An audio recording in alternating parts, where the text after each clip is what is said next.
afternoon, everyone. I will thank Sanskar Academy for calling me for this very important session on career counseling. I take this session as an opportunity to contribute to this nation, to the students, for the betterment of the entire planet. ये एक बहुत important session है. मैं इसको career counselling की बजाय इसको मैं कैरियर मैनेजमेंट बोलूँगा, बिकॉज काउंसलिंग एक मैनेजमेंट का पार्ट है. सो जब हम लोग कैरियर मैनेजमेंट की बात करते हैं, प्रोबेबली ये उससे एक बड़ी पिक्चर प्रोड्यूस करता है. मैनेजमेंट में हम लोग बात करते हैं प्लानिंग, तो हम कैरियर प्लानिंग कैसे करें, फिर प्लानिंग करने के बाद हम उसको ऑर्गेनाइज़ कैसे करें, हमारे खुद के अंदर हम उसको कैसे ऑर्गेनाइज़ करें.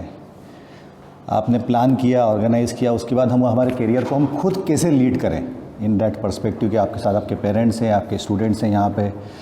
मैं मतलब एक्चुअली मैं बहुत खुश हूँ इस सेशन में आया, बिकॉज जब मैंने मिस्टर गुप्ता, मिस्टर देशमुख और डॉक्टर शर्मा को जब सुना तो काफ़ी अच्छा लगा. और स्पेशली जब मिस्टर देशमुख बात कर रहे थे कि emotional क्वेश्चंट, IQ and EQ, intelligence क्वेश्चंट और इमोशनल क्वेश्चंट को आप जब अपने करियर में इंक्लूड करते हैं तो उसके रिजल्ट्स अलग होते हैं. आप फेल हो गए तो इमोशनल हो गए, बट अगर आपके पास EQ स्ट्रांग है तो आप फेलियर को एक लर्निंग अपॉर्चुनिटी लेके आगे बढ़ते हैं. तो करियर मैनेजमेंट की मैं बात कर रहा था. You have to plan your career. आपको अपना करियर पहले प्लान करना पड़ता है. प्लानिंग कैसे होती है, डिपेंड करता है आपके रिसोर्सेज क्या है, आपकी खुद की कैपेबिलिटी क्या है. आपकी खुद की कैपेबिलिटी की जब हम बात करते हैं तो उसमें फ़ाइनेंशियल कैपेबिलिटी भी आती है, जिसके बारे में डॉक्टर शर्मा ने बात किया कि फ़ाइनेंशियल कैपेबिलिटी अगर रिस्क है तो उसको कैसे मैनेज कर सकते हैं. बैंकिंग है, स्पॉन्सरशिप्स है, there are many other ways. तो आप प्लानिंग करते हैं, रिसोर्सेज प्लानिंग करते हैं, आपके यहाँ पे क्या रिसोर्सेज हैं और आपकी कितनी कैपेबिलिटी है कि आप इस जगह से निकल के आप कहीं और जा सकें. उसमें बहुत सारी फैक्टर्स आते हैं. आपकी फैमिली है, इमोशनल फैक्टर आता है, फैमिली फैक्टर आता है, फाइनेंशियल फैक्टर आता है. प्लानिंग के बाद आपकी प्लानिंग हो गई, आपने डिसाइड कर लिया कि हाँ मुझे ये करना है. उसके बाद आपको ऑर्गेनाइज़ करना है खुद को कि इस चीज़ को मैं कैसे ऑर्गेनाइज़ करूँ. ये एक छोटी स्टेप्स में आपको डिसीजंस लेना पड़ते हैं, जो कि मिस्टर देशमुख बता रहे थे कि वो एक कैपेबिलिटी आजकल आज की एक जो व्यक्ति है उन्होंने मिसिंग है, जो बच्चों में एक मिसिंग है, एक डिसीजन मेकिंग पावर, एक इनकन्क्लूसिव डिसीजन वो लोग बना पाते हैं. तो ये भी मेरे हिसाब से as a part of career है कि बच्चों को हम डिसीजन कैसे बनाना सिखाएं. छोटे एग्जांपल्स लेके कि एक रूम ही अरेंज करना है तो आप बच्चे ये एक टास्क ले सकते हैं कि इस रूम को किस तरह से अरेंज करें. हो सकता है कि 4 ग्रुप बना दिए, 4 ग्रुप ने अलग तरह से किया और चलो सबकी डिसीजन मेकिंग अलग होगी कि किस तरह से रूम अरेंज करें. तो प्लानिंग में, ऑर्गेनाइजिंग में एक पार्ट आता है कि आप कैसे डिसीजन लें, कैसे ऑर्गेनाइज करें. उसके बाद लीडिंग, ये सबसे इम्पॉर्टेंट फैक्टर है कि एक स्टूडेंट अपने खुद के करियर के लिए खुद कैसे लीड करता है. पेरेंट्स फाइनेंशियल सपोर्ट देंगे, एकेडमिक्स में जो टीचर्स हैं या आपकी कोचिंग इंस्टीट्यूट्स हैं वो आपको एजुकेशन देंगे, वो आपको गाइडेंस देंगे, और कुछ रोल मॉडल्स आपको इंस्पायर करेंगे. There is an inspiration part also कि आप इंस्पायर होते हैं किसी से, परंतु लीड खुद को करना होता है. खुद को अपने डिसीजंस लेके खुद को लीड करना होता है कि मुझे ये पढ़ना है, मुझे इस तरह से पढ़ना है, बिकॉज़ ये सब चीज़ें डायनामिक हैं. कोर्सेज भी डायनामिक हैं. आजकल बुक्स रिवाइज़ हो जाती है, हर 1 साल 2 साल में रिवाइज़ हो जाती हैं. तो आपको खुद को लीड करना है. तो ये कुछ मेन एलिमेंट्स है करियर काउंसलिंग, करियर मैनेजमेंट के, जो कि मैं करियर काउंसलिंग की जगह करियर मैनेजमेंट यूज़ करता हूँ कि स्टूडेंट को planning, organising and leading capability, ये क्षमता उनको अपने अंदर डेवलप करना पड़ेगी. और इसको डेवलपमेंट करने के लिए डेफिनेटली पेरेंट्स, टीचर्स और खुद का रोल बहुत इम्पॉर्टेंट है. सोसाइटी के साथ, समाज के साथ खुद का रोल बहुत इम्पॉर्टेंट है. उसके लिए उनको कंस्ट्रक्टिव सोच, एक कंस्ट्रक्टिव सोच आप डेवलप करते हैं, ये इम्पॉर्टेंट है. अब जहाँ हम करियर की बात करते हैं, बेसिकली मैं अपने बारे में बताता हूँ. मैं शुजालपुर से ही हूँ.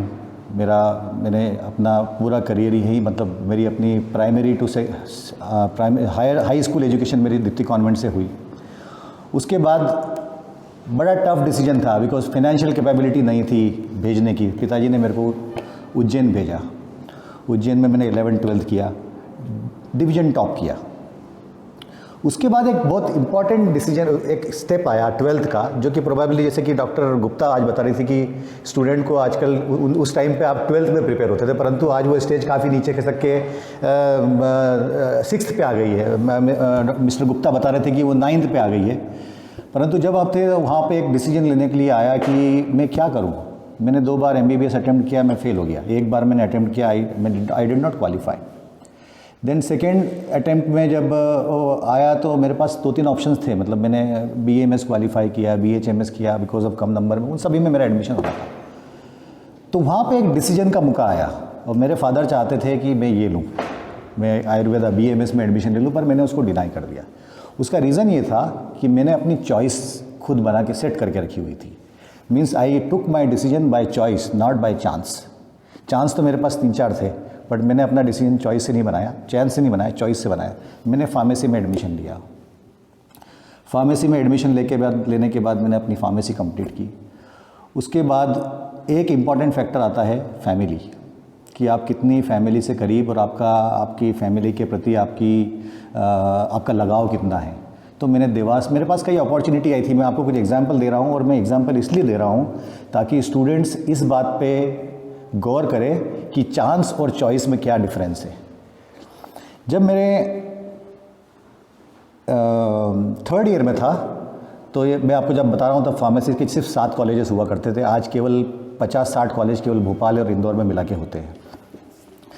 तो 3rd ईयर में हम लोग का कैंपस इंटरव्यू आ गया था, जबकि 4 साल का कोर्स है। 3rd ईयर में जब आया तो मेरे पास I got selected in a company called Pfizer, American company Pfizer, जिसका आजकल वैक्सीन भी है। उस टाइम पे मुझे एक मार्केटिंग में फाइज़र में एक अपॉर्चुनिटी मिली। बड़ी आश्चर्य की बात है, दूसरी कंपनी को भी आप जानते होंगे, वहाँ पे भी मेरे पास एक मार्केटिंग अपॉर्चुनिटी, एस्ट्राजेनेका, आप जानते हैं इसका वैक्सीन अभी कोविशील्ड हम लोग ले रहे हैं, सीरम जो इसको बना रहा है, इसमें भी मार्केटिंग है। परंतु मेरे पास वहाँ पे भी चॉइस थी कि नहीं, मैं अपना career, I wanted to spend my career in manufacturing. मैंने वो दोनों अपॉर्चुनिटीज़ में मैंने नहीं गया, जबकि उसकी सैलरी और जो सैलरी मुझे मैन्युफैक्चरिंग में, उसमें 50% का डिफरेंस था। और 50% हायर सैलरीज छोड़ी मैंने, वो मैंने छोड़ दी। फिर मुझे 3rd अपॉर्चुनिटी रनबैक्सी में मिली, जो देवास में एक मैन्युफैक्चरिंग प्लांट है। वहाँ से मैंने अपना करियर शुरू किया। तो अब एक एलिमेंट आया, मैंने आपको बताया चॉइस। अब मैं सेकेंड चीज़ आपको बताता हूँ, हार्ड वर्क। आप बिना हार्ड वर्क के कुछ भी संभव नहीं है।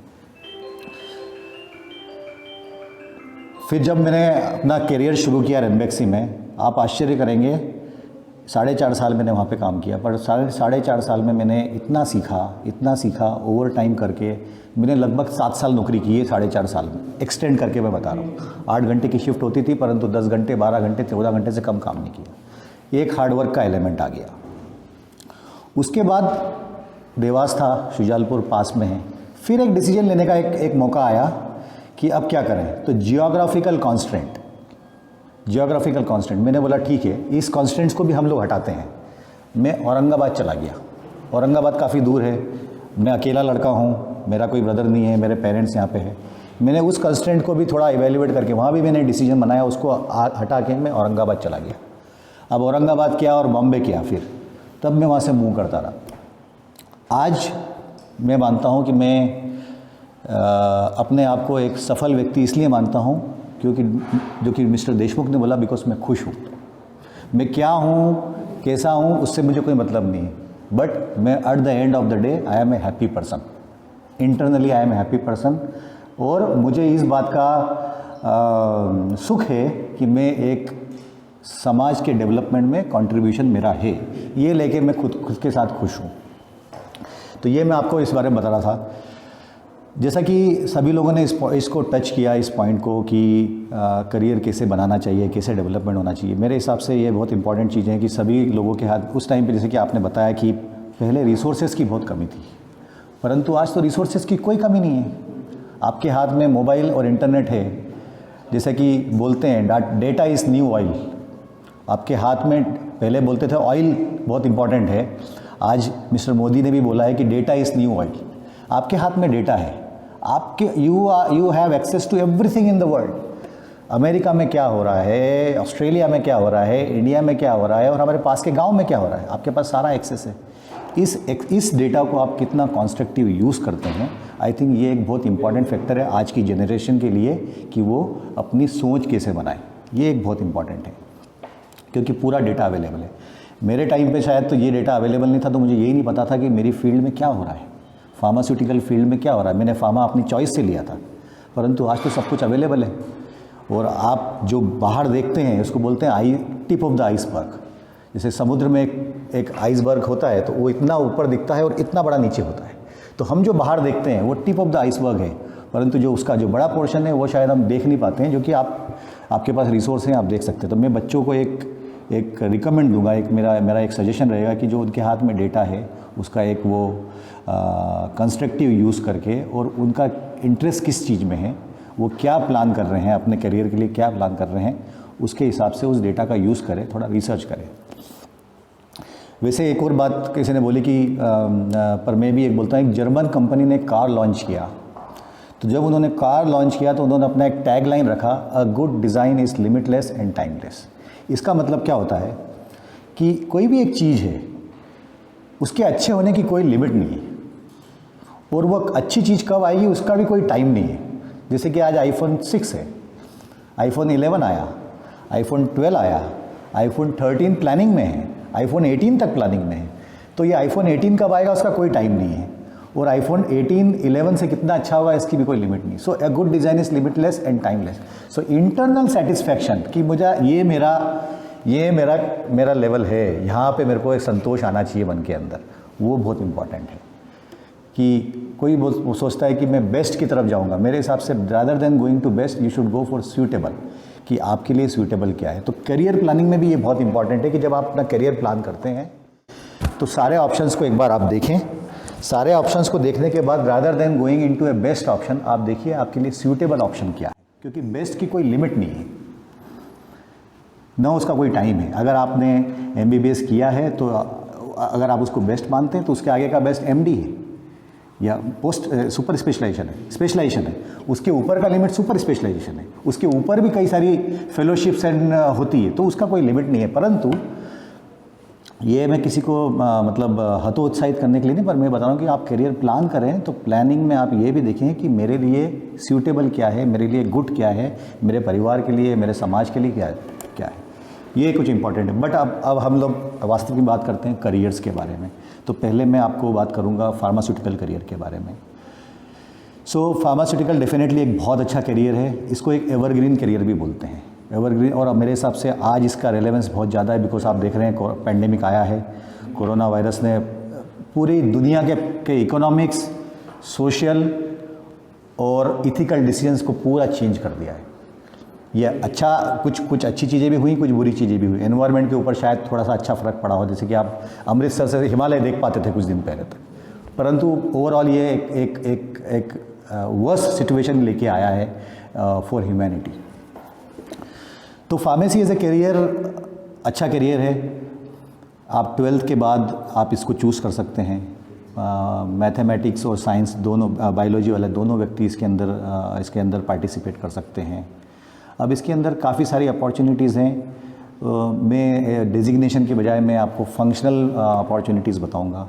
जैसे कि मिस्टर गुप्ता ने बताया कि एकेडमिक्स, शिक्षा, डेफिनेटली ये तो एक स्ट्रीम है जो हर किसी के लिए खुली हुई है। उन्होंने बताया कि आपको स्पेशलाइजेशन उसमें लेना है, तो ये एक स्ट्रीम है। इसमें भी काफ़ी सारी चीज़ें हैं, अलग अलग स्ट्रीम्स। फार्मास्यूटिकल स्ट्रीम भी बाद में डिवाइड हो जाती है, pharmacology, pharmaceutical chemistry, drug analysis, काफ़ी सारी चीज़ें।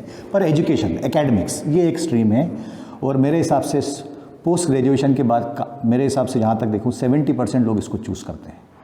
हमारे ये फार्मास्यूटिकल करियर में 70% लोग इसको चूज़ करते हैं। सेकेंड स्ट्रीम है सेल्स, जिसको आप देखते होंगे कि सेल्स के और मार्केटिंग के काफ़ी लोग आते हैं। ये भी बहुत अच्छा है। मैं मतलब आपको मैं एक एग्जांपल देता हूँ कि लोग एक्चुअली इस करियर को थोड़ा सा लेने से थोड़ा कतराते हैं सेल्स का। बट मैं आपको एक इतना इम्पॉर्टेंट डेटा दूंगा आज जो आपको आश्चर्य करेंगे। पहली बात, किसी भी बिजनेस का बैकबोन, उसकी रीढ़ की हड्डी केवल सेल्स होता है, सेल्स एंड मार्केटिंग। जब तक आपके पास सेल्स एंड मार्केटिंग नहीं होगा वो प्रोडक्ट आप प्रमोट नहीं कर सकते बाज़ार में। सो सेल्स एंड मार्केटिंग किसी भी बिजनेस की रीढ़ की हड्डी है, उसको आप कंस्ट्रक्टिव लें उस करियर को। किसी भी ऑर्गेनाइजेशन, किसी भी कंपनी की ग्रोथ में एक sales and marketing executive, representative या मैनेजर का जितना रोल है वो रोल बहुत इंपॉर्टेंट है। वो छोटे छोटे टेरिटरीज़ में सेल्स वाले मिलके एक पूरी कंपनी को बनाते हैं, एक कंपनी एक व्यक्ति नहीं बनाता है। So pharmaceutical sales and marketing is also a very good career. और जो जिस डेटा की मैं आपको बात कर रहा था कि जितनी भी टॉप पोजीशंस हैं, मैनेजिंग डायरेक्टर या चीफ एग्जीक्यूटिव ऑफिसर्स, किसी भी फार्मास्यूटिकल कंपनी को ले लें या आप FMCG कंपनी को ले लें, Procter and Gamble, ITC, Unilever, Colgate Palmolive, ये मैं आपको बड़ी बड़ी कंपनीज़ के, लोरियाल, ये मैं फार्मा के नाम ही नहीं ले रहा हूँ, अभी मैं FMCG के, कोको कोला, पेप्सी, जितने भी टॉप पोजीशन बैठती हैं ये सेल्स के लोग होते हैं। They are not people from technical side. They are people only from sales side. So sales and marketing को लें। Sales and marketing में आपको मैं एक एग्जांपल देता हूँ, इसमें आपकी सोशल स्किल्स बहुत इंपॉर्टेंट काम आती हैं। मैं आपको एग्जांपल देता हूँ, मेरे साथ एक मेरा कलीग था जिसने फार्मेसी करने में काफ़ी टाइम लगाया, 4 साल का कोर्स है, 6 साल में किया। बिकॉज ठीक है, he was not so successful, he was not so good in studies, but जब वो सेल्स में गया, in the history of that company वो पहला व्यक्ति था जिसने फर्स्ट मंथ में 120% सेल्स लेके आया। बिकॉज उसकी सोशल कैपेबिलिटी, उसका जो लोगों से बात करने का, प्रेजेंटेशन का तरीका एकदम अलग था। जब वो किसी डॉक्टर को सैंपल भी देता था तो उसके ऊपर एक फूल और बैंड लगा के देता था। कंपनी ने उसको नहीं सिखाया। तो आप अपनी इंटरनल कैपेबिलिटी के हिसाब से अपना करियर डिसाइड कर सकते हैं। सेल्स, मैंने आपको सेल्स के बारे में बताया। उसके बाद आपके मैं बता रहा हूँ फार्मास्यूटिकल मैन्युफैक्चरिंग। फार्मास्यूटिकल मैन्युफैक्चरिंग भी एक बहुत अच्छा करियर है, मैंने वहीं से स्टार्ट किया है। मैं फार्मास्यूटिकल क्वालिटी में हूँ, जो प्रोडक्ट्स हैं उनकी क्वालिटी को मैं अप्रूव करता हूँ। जब तक एक क्वालिटी अप्रूवल नहीं होता है तब तक बैच बाज़ार में नहीं आता है। जैसे कि आप ये वैक्सीन आ रहे हैं, वैक्सीन को भी इमरजेंसी यूज़ हुआ है, ये अभी ये लाइसेंस्ड वैक्सीन नहीं है, इनको इमरजेंसी यूज़ दिया है FDA ने। तो मैन्युफैक्चरिंग में भी आप जा सकते हैं। मैन्युफैक्चरिंग एक करियर है। मैन्युफैक्चरिंग जब आप अंदर जाते हैं, एक मैन्युफैक्चरिंग प्लांट की बात कर रहा हूँ, तो वहाँ पे काफ़ी सारी चीज़ें होती है। क्वालिटी एश्योरेंस है, क्वालिटी कंट्रोल है, प्रोडक्शन है, रेगुलेटरी अफेयर्स हैं। मैडम ने बात किया मेरे हिसाब से फॉरेंसिक के बारे में, सो जीरिस्प्रूडेंस है जिसके हम लोग बोलते हैं। ये भी एक फार्मास्यूटिकल फील्ड है कि कल को अगर कोई लीगल केस हो गया किसी कंपनी के अगेंस्ट, तो एक फार्मा प्लस LLB वाला उसको केस को ज़्यादा अच्छी तरह से डील करेगा rather than a normal criminal lawyer. तो law after pharmacy is also a very good career. हर फार्मा कंपनी को एक लीगल काउंसिल रखना पड़ता है to deal with the regulatory और लीगल इश्यूज़। तो ये भी एक बहुत इंपॉर्टेंट, एक अच्छी फील्ड है। इसके अलावा एक काफ़ी सारी एक बहुत बढ़िया फील्ड जो कि एक्चुअली है, जिसका पीपल एक्चुअली एम की मैं इसमें जाता हूँ, वो है रिसर्च एंड डेवलपमेंट। फार्मासी जैसे वैक्सीन बना है, इसमें एक बहुत बड़ा कंट्रीब्यूशन है। ये रिसर्च विल बी इसको लीड किया है फार्मासिस्ट लोगों ने, मेडिकल डॉक्टर्स ने। इसमें काफ़ी लोग आते हैं, बायोस्टैटिस्टिशियन बन सकते हैं आप जीनोम टेक्नोलॉजिस्ट बन सकते हैं आजकल। ये एक नई फील्ड है जो स्टूडेंट्स को एक्चुअली एक्सप्लोर करना चाहिए रादर देन गोइंग इनटू किसी को, अगर कोई व्यक्ति कन्वेंशनली सोचता है वो भी अच्छा है, बिकॉज डॉक्टर्स का बहुत बड़ा योगदान है in the betterment of this world. परंतु इसके अलावा भी काफ़ी सारी चीज़ें हैं। बीइंग ए मेडिकल कोडर, बायोस्टैटिस्टिशियंस बन सकते हैं आप। उसके बाद फिर फार्मेसी में भी आप जाएँ तो काफ़ी सारी चीज़ें हैं जिसमें आप कर सकते हैं। उसके बाद गवर्नमेंट अपॉर्चुनिटीज़ तो हैं ही, जो फूड इंस्पेक्टर, ड्रग इंस्पेक्टर्स होते हैं, ये भी एक फील्ड आप ऑलवेज एम कर सकते हैं। इसके लिए आपको आपका जनरल नॉलेज थोड़ा सा इंप्रूव करना पड़ेगा, because you have to go through a public service commission exam, PSC की एग्ज़ाम में जा सकते हैं आप। इसके अलावा काफ़ी सारी चीज़ें, कुछ चीज़ें मैं आपको स्टूडेंट्स को बताना चाहता हूँ कि थोड़ा सा एक उनकी जो सोच है, थोड़ा सा नोवेल सोच होना जरूरी है, और वो पहले मार्केट को स्कैन करे कि आज के फील्ड में आज इंपॉर्टेंट क्या है। जैसे इंजीनियरिंग की बात करते हैं, ट्रेडिशनल इंजीनियरिंग के अलावा भी काफ़ी सारी नई इंजीनियरिंग की फील्ड आई हैं, जैसे cyber security, artificial intelligence, digital marketing. Amazon, Flipkart digital marketing कर रहे हैं, ई-कॉमर्स, इनका भी रिलेशन इंजीनियरिंग फील्ड से हैं। तो मेरे हिसाब से ये भी कुछ ऐसे डायमेंशंस हैं जहाँ पे स्टूडेंट्स को थोड़ा अपना रोल इस्टेब्लिश करना चाहिए, और वो खुद थोड़ा सा रिसर्च करके क्या कर सकते हैं। कुछ चीज़ें ऐसी होती है, जैसे कि मिस्टर देशमुख बता रहे थे कि सोशियोलॉजी का कितना प्रभाव एक समाज के अंदर और एक स्टूडेंट्स के लाइफ में होना चाहिए। इसको मैं थोड़ा सा और टच करता हूँ, इस रीज़न को। एक बहुत इम्पॉर्टेंट चीज़ है जो कि it's more related to the betterment of the planet. हम there is only one earth. अभी तक हम लोग एक ही पृथ्वी को जानते हैं, बहुत सारी होंगी परंतु अभी एक ही पृथ्वी है और इसी में सभी को रहना है। तो इसके बेटरमेंट के लिए हम क्या कर सकते हैं, what we can do for that. ये एक बहुत अच्छा करियर है। Environment, health and safety, EHS United Nations के गोल्स भी हैं। इन यूनाइटेड नेशंस ने अपने 17 गोल्स डिफाइन किए हैं और उसमें भी there is a lot of career in which they are talking about environment, जो कि पर्यावरणविद हम जिसको बोलते हैं हिंदी में, एनवायरमेंटोलॉजिस्ट, कि आप कितना कंट्रीब्यूशन कर सकते हैं। ये एक अच्छा करियर है। ये नहीं, आजकल हर मैन्युफैक्चरिंग कंपनी, चाहे वो प्लास्टिक की हो, चाहे मेडिसिन्स की हो, चाहे टायर्स की हो, एक environment, health and safety specialist का फिक्स पोजीशन होता है। उसका रीज़न ये है कि जो फैक्ट्री में वेस्ट निकलता है, एमिशंस निकलते हैं, कार्बन डाइऑक्साइड, कार्बन मोनोऑक्साइड, जो हार्मफुल एमिशंस निकलते हैं, इनको किस तरह से आप कंट्रोल करें ताकि जब हम जाएं तो ये प्लेनेट को हम इस तरह से रख के जाएं ताकि हमारी आने वाली जनरेशन इसके अंदर रह सके। सो एनवायरनमेंट, हेल्थ एंड सेफ्टी में मतलब स्टूडेंट्स को प्रमोट करूँगा कि इस बारे में भी वो सोचें कि ये भी एक बहुत अच्छा करियर है। Health and safety of people, health and safety of people में आपको डॉक्टर्स की बात नहीं कर रहा हूँ। जब आप रोड पे भी चलते हैं तो सेफ्टी इशू है, हेल्थ इशू है। कोई आके पीछे से टक्कर मार गया या आप कहीं टकरा गए, या स्पीड ब्रेकर की साइज़, ये स्टैंडर्ड साइज़ होना चाहिए। तो देर आर मेनी थिंग्स कि आप हेल्थ एंड सेफ्टी, एक स्कूल में भी आजकल हेल्थ एंड सेफ्टी का अपॉइंटमेंट आजकल होता है। जो बड़े बड़े एक पर्टिकुलर जैसे 2000 बच्चे या 2000 का पॉपुलेशन का कोई स्कूल है तो they need an health and safety. और ये आज नहीं तो कल इंडस्ट्री के लिए एक लॉ है, और आज नहीं तो कल ये लॉ एक पूरी सोसाइटी के लिए बनेगा कि जहाँ पे अगर किसी एक ऑफिस में 2000 लोग काम कर रहे हैं, you need a health safety expert. तो health and safety, environment, health and safety, ये भी एक करियर ऑप्शन मेरे हिसाब से स्टूडेंट्स को चूज़ करना चाहिए, क्योंकि ये this is for the betterment of the planet. इसको यूनाइटेड नेशंस इसको सस्टेनेबिलिटी एजेंडा के नाम पे बोलते हैं। सस्टेनेबिलिटी कैसे कर सकते हैं, इसमें काफ़ी एनवायरनमेंट की बात करें तो काफ़ी सारी water resource conservation, clean air for everyone, तो ये सब में ये भी साइंस है। This is also science, you need science behind this. तो इसके भी स्पेसिफिक कोर्सेज होते हैं एनवायरनमेंट हेल्थ सेफ्टी के। भोपाल में मुझे पता है बरकतुल्ला यूनिवर्सिटी में एक एनवायरनमेंट हेल्थ सेफ्टी का एक कोर्स होता है in the university itself, which is also should be taken as a career. उसके बाद कॉरपोरेट की बात करता हूँ मैं। तो मैंने आपको फार्मास्यूटिकल्स के बारे में बताया, मैंने आपको हेल्थ, एनवायरनमेंट, हेल्थ सेफ्टी के बारे में बताया, जो कि सोशल गोल है समाज के लिए। अब I am talking about corporate world.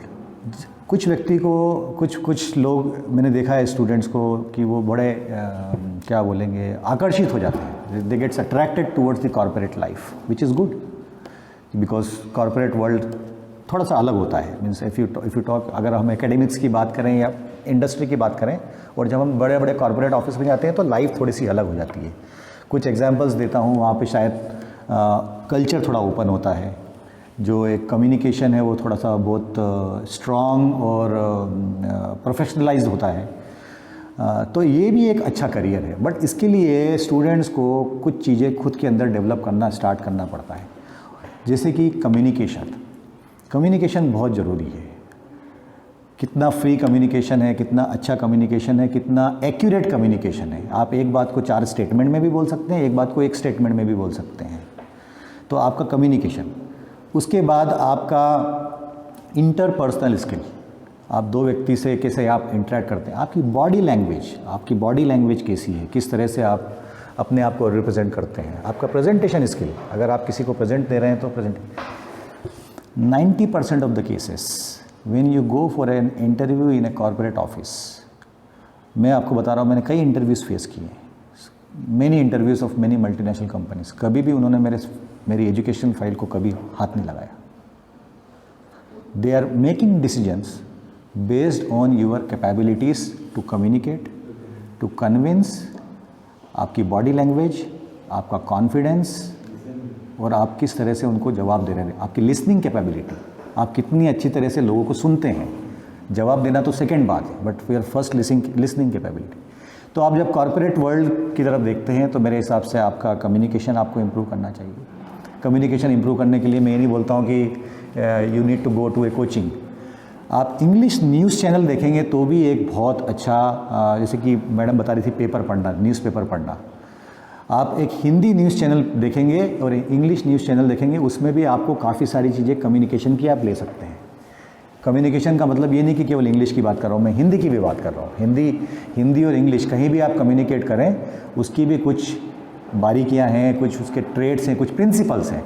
वो आपको एक्चुअली मेरे हिसाब से सीखना चाहिए, और वो आप इजीली सीख सकते हैं न्यूज़पेपर पढ़ के, न्यूज़ चैनल देख के, हिंदी हो या इंग्लिश हो, कुछ भी हो।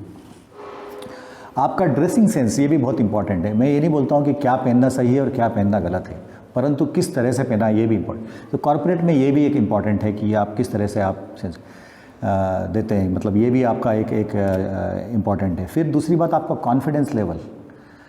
तो जैसे कि आप संस्कार एकेडमी से हैं, मेरा एक रिकमेंडेशन आपको रहेगा कि आप कुछ सेशंस आप बच्चों में ऐसे लीजिए जिसमें उनके अंदर कॉन्फिडेंस आए। पब्लिक स्पीकिंग और कॉन्फिडेंस बिल्डिंग, ये आप कुछ वर्कशॉप्स कर सकते हैं। बहुत सिंपल है। यहाँ पे अगर 50 बच्चे बैठे हुए हैं, आप सिंपल एक बॉटल ले लीजिए, बिस्लरी की बॉटल ले लीजिए, और आप you can ask one student कि आप इसके ऊपर 5 मिनट बोल के बताओ। बॉटल ग्रीन है, खाली है, ट्रांसपेरेंट है, इसका ढक्कन नीला है, इसके ऊपर बिस्लरी लिखा है। उससे उसके अंदर एक पब्लिक स्पीकिंग कॉन्फिडेंस आएगा। और मेरे हिसाब से कॉन्फिडेंस आगे डिसाइड करना वाला एक फैक्टर है कि आपका स्टूडेंट कितना सक्सेसफुल होता है। तो स्टूडेंट्स अपना कॉन्फिडेंस स्कूल में, घर पर और समाज में किस तरह से डेवलप करें, उसके ऊपर भी मेरे हिसाब से स्टूडेंट्स को थोड़ा सोचना चाहिए। और ये भी कुछ इंपॉर्टेंट चीज़ें हैं जो कि एक करियर में बहुत इंपॉर्टेंट है। सो ये मेरा इतना सजेशन रहेगा। और स्टूडेंट्स कभी भी मुझसे बात करना चाहें, मुझसे मिलना चाहें, या उनको फेस टू फेस इंटरेक्शन है, अगर आप चाहते हैं कि स्टूडेंट्स मिलना चाहते हैं, I am ready, I can come here. किसी एक पब्लिक प्लेस में, एक where we can maintain social distance, वहाँ पे public speaking, even face to face dialogue, ये तो मोनोलॉग है, even I can do dialogues with students की उनके कुछ स्पेसिफिक क्वेरीज। एक वेरी इंपॉर्टेंट चीज़ मैं आपको बताना चाहता हूँ कि स्टूडेंट्स के लिए एक्चुअली मैं बता रहा हूँ कि जब भी वो अपना करियर मैनेज करें या करियर प्लान करें, तो फाइनेंशियल्स के ऊपर ज़्यादा ध्यान ना दें कि मेरी सैलरी कितनी रहेगी। मेरे हिसाब से ये कोई क्राइटेरिया नहीं है कि एक फार्मासिस्ट 5,000 कमाता है या एक इंजीनियर 20,000 कमाता है और एक साइबर वाला 30। मेरे हिसाब से ये क्राइटेरिया करियर बिल्डिंग का नहीं होना चाहिए eight the initial stage of career. मैं आपको सिर्फ इतना गारंटी दे सकता हूँ कि आप जब तक 5,000 से जॉब शुरू नहीं करेंगे तब तक आप 50,000 पर नहीं पहुँचेंगे। तो प्लीज़, क्योंकि मैं कई बार जाता हूँ लेक्चर्स लेने के लिए, DAVV में भी I use to go, SGS ITS में मैं वहाँ से ग्रेजुएट हूँ, तो वो मुझे बुलाते भी हैं। तो वहाँ पे स्टूडेंट्स ये सवाल मुझसे पूछते हैं कि 5,000 सैलरी मिलती है। मैं तो बोलता हूँ मैंने तो अपना करियर 4,000 से ही शुरू किया था। परंतु don't make salary as a criteria at the initial stage of career. आपकी जो शुरुआत होती है वहाँ पे मेरे हिसाब से, अगर आप मेरे को पूछेंगे तो अगर आपको कुछ पे करके भी एक्सपीरियंस लेना है तो आप ले लीजिए उसको, but at the initial stage of career don't make salary as a constraint. आप सैलरी को ध्यान में रख के अपना करियर कभी मत चूज़ कीजिए। आपका करियर अगर आपको चूज़ करना है, आपकी कैपेबिलिटीज़, आपका इंटरेस्ट और फ्यूचर किस चीज़ का आने वाला है। जब आप आज करियर चूज़ करते हैं, जैसे कि प्रोफेशनल एजुकेशन में अगर आप आज जाते हैं, उसका एप्लीकेशन 4 साल बाद आता है आपके लिए। जब आप आज भी करेंगे तो आज वो करियर अच्छा हो सकता है, परंतु 4 साल बाद उसकी क्या सिचुएशन है, कितना इनफीड है इंजीनियर्स का और कितना इनटेक है बाय इंडस्ट्रीज़, इसमें एक मिसमैच है। ये तो हम भी जानते हैं कि अगर इंजीनियरिंग कॉलेजेस 60 हैं तो इंडस्ट्री 60 नहीं आएंगी। तो there is a imbalance between the students and the employers. तो जब आप करियर चूज़ करें तो आप इस तरह से भी प्लान करें कि मैं अपना करियर आज अडॉप्ट कर रहा हूँ और इसका एप्लीकेशन 4 साल या 6 साल बाद आएगा। तो 4 साल 6 साल की आपको प्लानिंग या आपको स्टैटिस्टिक्स भी हो सकता है। आप स्टैटिस्टिक्स यूज़ करके, या आपके पास रिसर्च रिपोर्ट मैकिन्जी है, अर्न्स्ट एंड यंग है, प्राइस वाटर कूपर्स है, यही तरह की रिपोर्ट्स पब्लिश करते हैं कि ये फील्ड का आगे 6 साल में क्या स्कोप है। मेरे हिसाब से जब अपना करियर प्लान करें तो ये भी आप देखें। सो करियर प्लानिंग एक बड़ी एक्सरसाइज है। डिसीजन मेकिंग इम्पॉर्टेंट है, प्लानिंग इम्पॉर्टेंट है, ऑर्गेनाइजिंग इम्पॉर्टेंट है और खुद का लीडिंग बहुत इम्पॉर्टेंट है। इन्फॉर्मेशन डेटा इम्पॉर्टेंट है जो आपके पास मोबाइल में अवेलेबल हैं, कंस्ट्रक्टिव यूज़ करिए, देखिए क्या क्या अवेलेबल है। और in case of any doubt, in case of any further clarification, you need support, I am always available through संस्कार अकेडमी। डायरेक्टली ऑल्सो आप अप्रोच कर सकते हैं। अभी मैं शुजालपुर में ही हूँ और मैं I will be happy to take few more sessions in person, ताकि गॉस करें कि स्टूडेंट सोचते क्या हैं। इसलिए थैंक यू।